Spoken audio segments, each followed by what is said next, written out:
Joining us this Tuesday is Peter. Hi, Peter. Good to have you back on. Happy New Year. Peter, now this morning you wrote how it's a tough market for traders, and I know offline you were telling me how the stock market is making you a little antsy and nervous right now. It is the worst rout equities have suffered since October.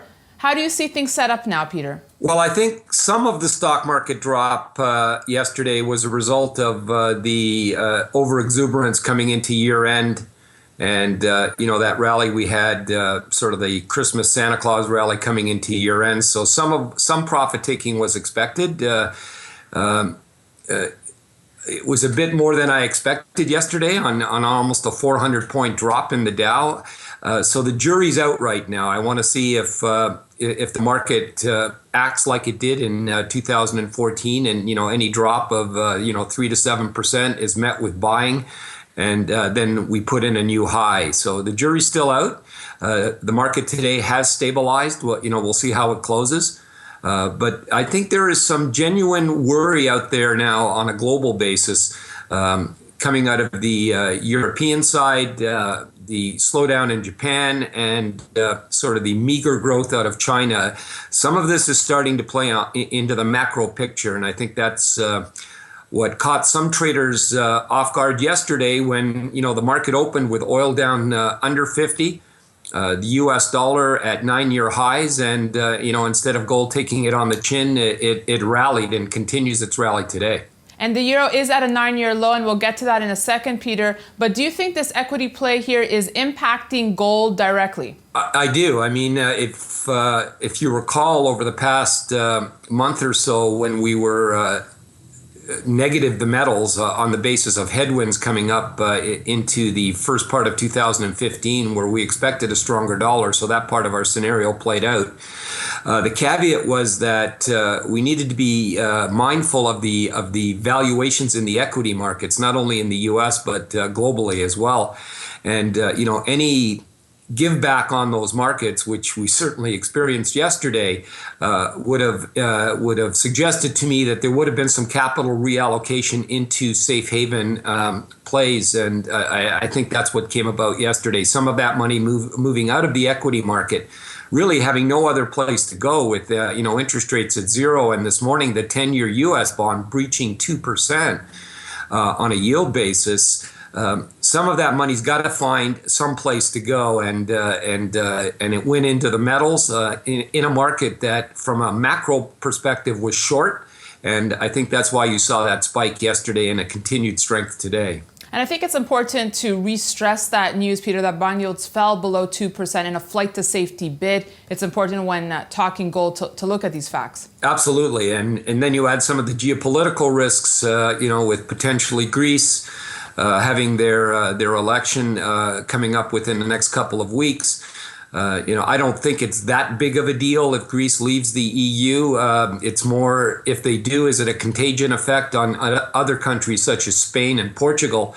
Does that give them the signal that maybe leaving the union is a better place to go? So, there's a lot of fear and a lot of uncertainty, and when that happens, the money moves into the metals. I am not convicted here, though, that this is the turn in the metals. As I mentioned this morning, I'd like to see small steps. I'd like to see the 1224 level taken out on gold. And my major level on gold before I would consider a turn in this market would be the 1254 target area. And before I let you go, Peter, let's look at Europe. I mentioned the euro's at a 9-year low, and Europe's an interesting situation here for gold because the uncertainty in Greece and Spain and Portugal could eventually benefit gold. Yet, if we look at the pressure on the euro, could that translate into a stronger U.S. dollar and in turn, bad news for gold? Again, I don't think it's that cut and dry that it's just automatic. I think it is in the interest of the ECB and the EU to continue to weaken the euro. We suggested the euro was going to see 120. It's through 120. I don't see any reason over a period of time, this won't be immediate, that the euro can't work its way down to 115 and then possibly 110. It's in the interests of the Europeans to have a weaker euro. They're sort of out of ammunition. I mean, Draghi is looking to come up with a stimulus package in an environment where rates are pretty much zero in Europe. It's not like the Fed back in 2008 where they had some room to bring it down to zero. So one of the other mechanisms that Draghi would have would be to devalue the euro, which in essence is what's happening, and hopefully have Europe export their way out of their current deflationary malaise. All right, Peter, one final thought. We spoke gold. Thoughts on silver? Silver is obviously going to trade to some extent in sympathy with gold. But if we look at the macro picture from a deflationary perspective, which I think is the fear out there now, I'm not sure the performance in silver will be as good as gold. I think it will maintain its level with gold, and there'll be spikes in silver. So, one off, I'm not bullish silver. I am bullish the complex if we can get through certain levels, and I think silver will obviously benefit along with gold. And if gold were to let's say touch the 1254 level, and let's not even talk about breaching it yet, but let's say gold gets to 1254. I mean, silver from this level then would probably be in the $17.50, $18 range. So from a risk reward, if you're bullish, I like silver on a percentage gainer perspective.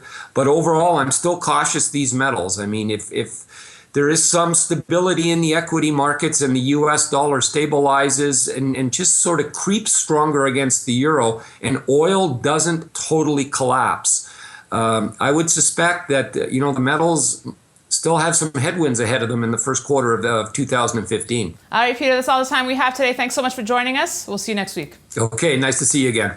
And thanks for watching For Pete's Sake. We'll see you on Wednesday.